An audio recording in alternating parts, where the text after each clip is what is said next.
अपने तकब्बुर में, अपने गरूर में वो ये सारी दहशतगर्द कार्रवाइयां करके खुद एक्नॉलेज करते रहे, तो वो सारे सबूत दिखाए गए। अब ऑप्शन ही कोई नहीं है किसी के पास कि ये दहशतगर्द कार्रवाइयों में बेसिकली दुनिया की सबसे बड़ी जो दहशतगर्द कौम है, जो दहशतगर्द मुल्क है, वो भारत है। बात कर लेते हैं भारतीय प्रोपेगेंडे की। तो पाकिस्तान ने पहलगाम ड्रामे के हकायक दुनिया के सामने रख दिए। गुज़श्ता रोज नायब वज़ीर-ए-आज़म इसहाक डार और DGISPR लेफ्टिनेंट जनरल अहमद शरीफ चौधरी ने एक तवील तरीन मुश्तरका प्रेस कॉन्फ्रेंस की सहाफ़ियों के तुंदो-तेज सवालात के जवाब दिए और पहलगाम वाक़े पर मोदी हुकूमत के झूठे बयानिए के परखचे उड़ा दिए। नायब वज़ीर-ए-आज़म इसहाक डार ने कौम का मौक़िफ़ खुलकर बयान किया और दो टोक अल्फाज में ये ऐलान किया कि पाकिस्तान के मौक़िफ़ में कोई इब्हाम नहीं, पाकिस्तान जंग में पहल नहीं करेगा, अमन हमारा मकसद है, मगर कौमी खुद मुख्तारी पर हरगिज़ समझौता नहीं होगा। हमारी अमन की ख्वाहिश को कमजोरी ना समझा जाए। पानी पर दबाव और सरहदों पर इश्तियाल अंगेजी समेत पाकिस्तान किसी ब्लैकमेलिंग कबूल नहीं करेगा। अगर भारत ने किसी मुहिम जोई करने की कोशिश की तो भरपूर और ऐसा जवाब दिया जाएगा जिसे तारीख याद रखेगी। DGISPR लेफ्टिनेंट जनरल अहमद शरीफ चौधरी ने पहलगाम वाक़ये के हकायक दुनिया के सामने रखे। भारत के झूठे बयानिए का पर्दा चाक करते हुए कई सवालात उठाए। उन्होंने मोदी हुकूमत को मुखातिब करते हुए पूछा, बताया जाए वाक़ये के सिर्फ 10 मिनट बाद FIR कैसे दर्ज हो गई। लेफ्टिनेंट जनरल अहमद शरीफ चौधरी ने पूछा, बताया जाए कि जाए वकुआ से 30 किलोमीटर दूर थाने तक 10 मिनट में रसाई कैसे मुमकिन हुई। पहलगाम में मजहबी शनाख्त की बुनियाद पर कत्लेआम कब और कैसे हुआ। सबूतों के बगैर पाकिस्तान पर इल्जामात किस तरह लगाए गए। वाक़ये के फौरी बाद हजारों अकाउंट से मजहबी तासुब पर मबनी प्रोपेगेंडा किसने शुरू किया। ये महज इत्तेफाक नहीं बल्कि सब कुछ एक मुनज़्ज़म साजिश, तयशुदा मनसूबाबंदी और स्क्रिप्ट का हिस्सा है। हम सिर्फ हकाइक को देखेंगे, इल्जामात को नहीं। DGISPR ने आलमी बरादरी को मुखातिब करते हुए यह सवाल उठाया कि पाकिस्तान जिसने दहशतगर्दी के खिलाफ दुनिया की सबसे बड़ी कुर्बानियां दी, जिसने हजारों जानें गंवाई, जिसने अरबों रुपए का नुकसान बर्दाश्त किया, उसी पाकिस्तान पर दहशतगर्दी का इल्जाम, ये कहां का इंसाफ है। क्या अमन सिर्फ पाकिस्तान की जिम्मेदारी है। फैसला करना होगा कि दहशतगर्द रियासत कौन है जो खित्ते के अमन को बार बार तहबाला करता है। क्या भारत को यह इजाजत है कि वो अपने सियासी मफादात के लिए खित्ते को बारूद के ढेर बना दे। और आखिर कब तक मोदी सरकार अपनी नाकामियों पर पर्दा डालने के लिए पाकिस्तान पर इल्जामात लगाती रहेगी। लेफ्टिनेंट जनरल अहमद शरीफ चौधरी ने दो टोक अल्फाज में वाजे किया है कि पाक फौज जवाबी इकदामात के लिए मुकम्मल तौर पर तैयार हैं। हमें आजमाना नहीं। 2019 में भी भारत को बता चुके हैं कि पाकिस्तान की मुसल्लह अफवाज की तैयारी कैसे है। फौजी तसादुम का रास्ता भारत ने चुना तो ये इनकी चॉइस है। आगे मामला किधर जाता है वो हमारी चॉइस होगी। इसी पर बात कर लेते हैं। हमारे साथ मौजूद हैं दिफाई तज्जियाकार अहमद हसन आराबी साहब। बहुत शुक्रिया सर आपके वक्त का। सबसे पहले तो ये फरमाइएगा कि नायब वज़ीर-ए-आज़म और DGISPR ने एक धुआंधार प्रेस कॉन्फ्रेंस की और भारत के झूठे बयानिए के परखचे उड़ाए। एक तो ये बताइएगा कि ये कितनी जामे प्रेस कॉन्फ्रेंस थी, मुख्तलिफ पहलुओं का इसमें अहाता किया गया।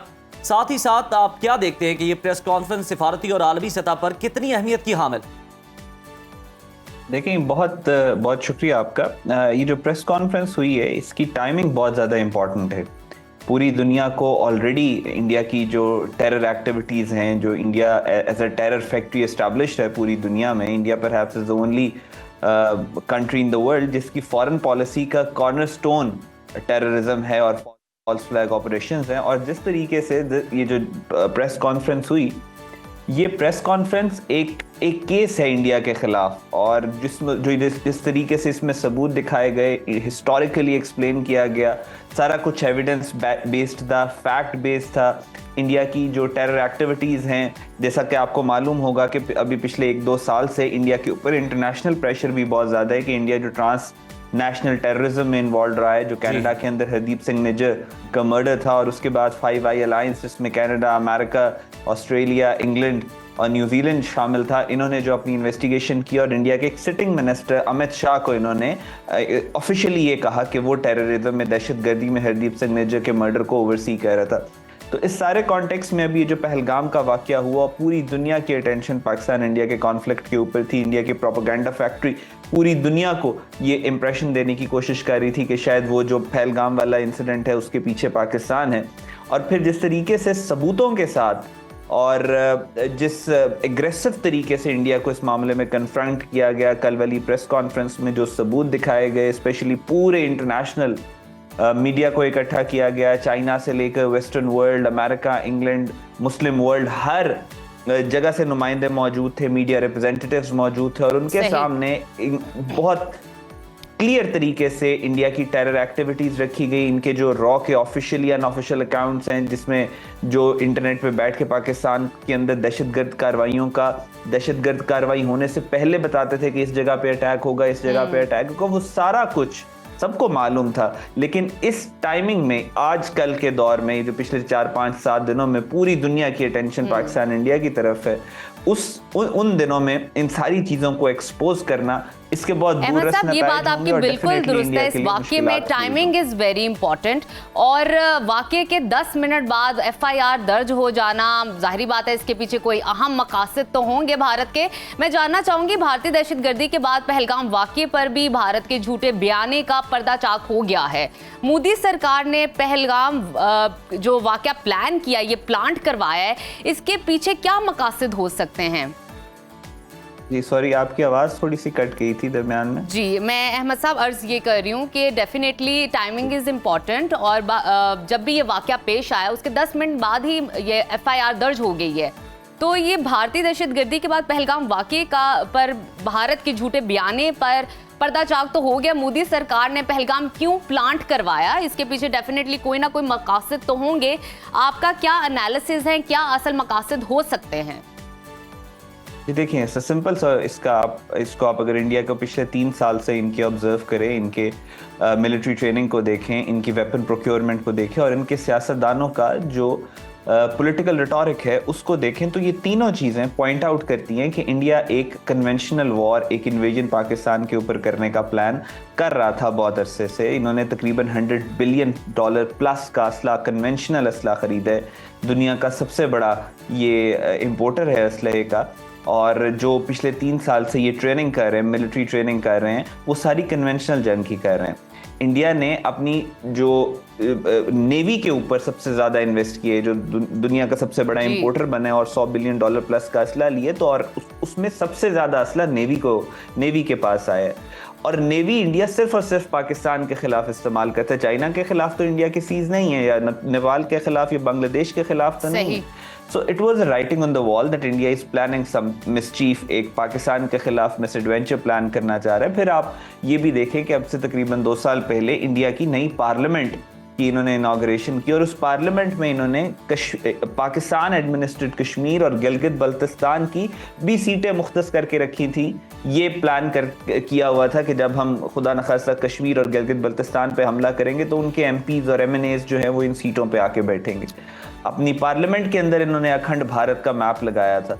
तो इंडिया का प्लान तो सबको पता था कि इन्होंने पाकिस्तान के साथ कोई मिसएडवेंचर प्लान करना है और इनको कोई एक्सक्यूज चाहिए, और अगर वो एक्सक्यूज इनको ना मिला तो ये खुद क्रिएट कर लेंगे।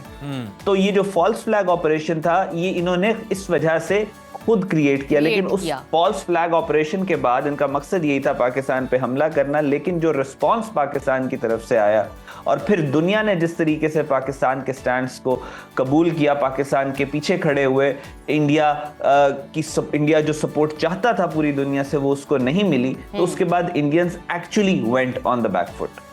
अहमद साहब, आप ये भी बताइएगा कि DG ISPR ने पहलगाम हमले से मुतालिक भारतीय बयानिए पर जो सवालात उठाए हैं उनमें कितना वजन है, और पहलगाम वाक़ये को आज हम देख रहे हैं कि 9 दिन हो चुके हैं, भारत इसके कोई भी सबूत पेश करने में अब तक नाकाम क्यों है? कोई फर्जी सबूत ही घड़ लेता कम अज कम। देखें, वो कहते हैं when you are in a hole stop digging। India ने एक तो फॉल्स फ्लैग ऑपरेशन किया, उसके बाद जो इनका वॉर रिटोरिक था, ये फेलियर अपॉन फेलियर था इंडिया के लिए। इंफॉर्मेशन वॉरफेयर, इन्होंने पूरा अपना एक इंफ्रास्ट्रक्चर, एक पैराफिनीलिया बनाया हुआ था मिस इन्फॉर्मेशन और प्रोपेगेंडा के लिए, जिसमें अर्नाब गोस्वामी शामिल है, जिसमें इस तरह के जिसको टिपिकली इंडिया के अंदर गोदी मीडिया कहा जाता है, जो वो मीडिया जो नरेंद्र मोदी और बीजेपी के माउथपीस है। तो वो सबसे पहले तो इंफॉर्मेशन वॉरफेयर के अंदर इनको बहुत बुरी शिकस्त हुई। इनके झूठ पकड़े गए, इनके प्रोपेगेंडा को कॉल आउट किया गया। जितना अपनी तरफ से ये एग्रेसिव नैरेटिव टो करने की कोशिश करते थे पाकिस्तानी ने, उससे एग्रेसिव नैरेटिव के साथ इनका काउंटर किया। और फिर उसके अलावा उसके बाद जो इन्होंने सिंपथीज पूरी दुनिया से लेना चाह रहे थे, ये चाह रहे थे कि पूरी दुनिया ये इंडिया का पर्ल हार्बर होगा और पूरी दुनिया से इनको सिंपथीज मिलेंगी और सपोर्ट इनके पीछे होगी। इन्होंने इतने भोंडे तरीके से ये फॉल्स फ्लैग ऑपरेशन किया कि इस फॉल्स फ्लैग ऑपरेशन की पूरी दुनिया के अंदर मीम्स बनी। वो वीडियो क्लिप्स जो इनकी पोस्टर गर्ल थी जिसने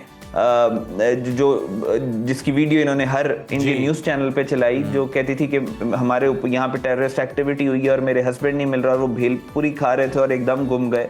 इस बात के ऊपर बाकायदा मीम्स बनी है, इसको इंग्लिश में ट्रांसलेट करके वेस्टर्न वर्ल्ड में कि इस ड्रामे के ऊपर इंडिया एक न्यूक्लियर वॉर करने के लिए जा रही है, ये मजाक बना है पूरी दुनिया में।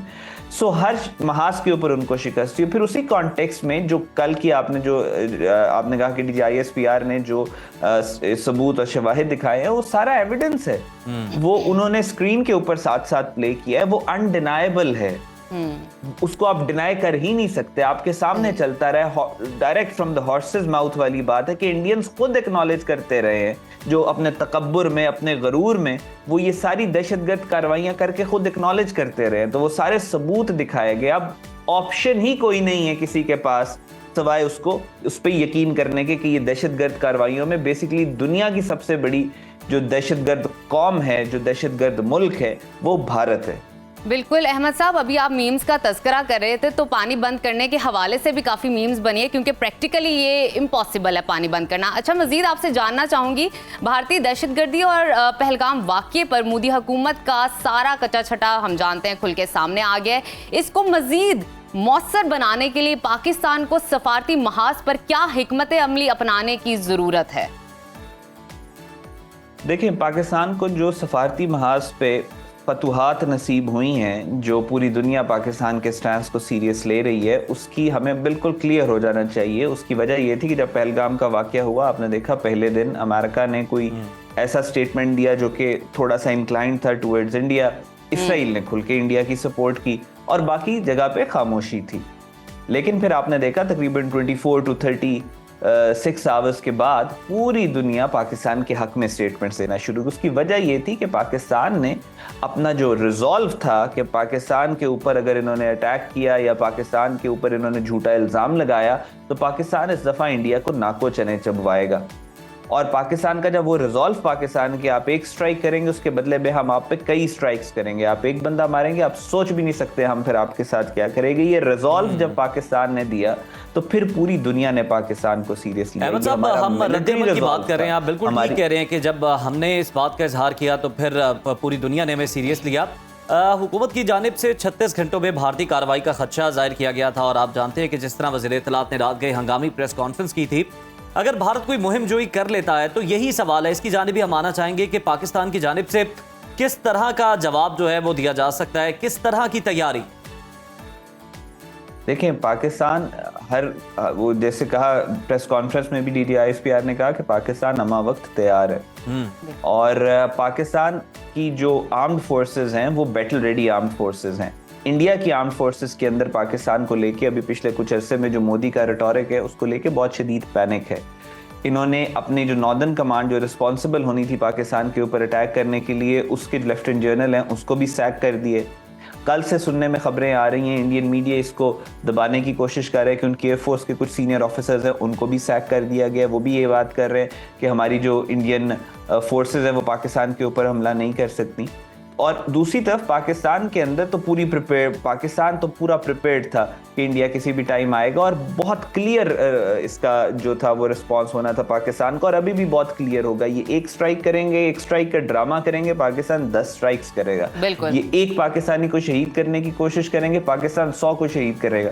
ये पाकिस्तानी 100 जो ये इंडियन है इनको मुर्दार करेगा।